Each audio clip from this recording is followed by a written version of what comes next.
আপাতত আমরা আছি হচ্ছে কোথায় মেট্রোপলির পেছনে, ঠিক আছে? এই যে মাইকটা দেখছো, মাইকটা সারাতে দিয়েছিলাম 1 মাস হলো। 1 মাস পর এই মাইকটা পেয়েছি। চলো, এসছিলাম তো আমাদের মাইক গুলো সারাই করতে। ভালো লাগে। এগুলো ভালো হয়, কিন্তু খুব ভালো হয়, অফিস ইউজের জন্য খুব ভালো হয়। সাইড হ্যান্ডেল আছে না? ও সাইড হ্যান্ডেল আছে। চলো মাঠে গিয়ে বসি একটু। হেই, এখানে কোথায় বসবে? এই দেখো, কাদা হয়ে রয়েছে, ঘাস তো আরো ভিজে রয়েছে, সব এখানে কি করে বসে রয়েছে জোড়ায় জোড়ায়। হ্যাঁ, ও তো ছ্যাঁকা লাগা গো, প্রেমের ছ্যাঁকা, ওসব তুমি বুঝবে না, ঠিক আছে? ব্যথা লাগা না বেড়েছে বাবা। ওই দেখো রম্বা উর্বশী সব শুয়ে এই বসে বসে ছবি তুলছে।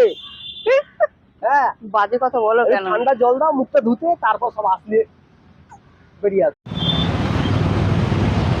বন্ধুরা, বউকে ভিক্টোরিয়া দেখিয়ে দিলাম। কি করে? একদিন ধরে বলছে ভিক্টোরিয়া যাবো, ভালো করে ভিক্টোরিয়ার ছবিটা নাও, ক্যামেরাটা কোথায় ভিক্টোরিয়া? সেই তো আমি মনে ভিক্টোরিয়া। পেছনে ভিক্টোরিয়া দেখিয়ে দিলাম, শান্তি করে দেখে নাও। ওদিকে তাকাও, এদিকে কি দেখ, ক্যামেরার দিকে কি দেখ, ওদিকে দেখে নাও, ব্যাস হয়ে গেল ভিক্টোরিয়া। হ্যাঁ চলো। গাড়ি পার্কিং দিতে হবে 200 টাকা, সেই জন্য এইভাবে দেখালো।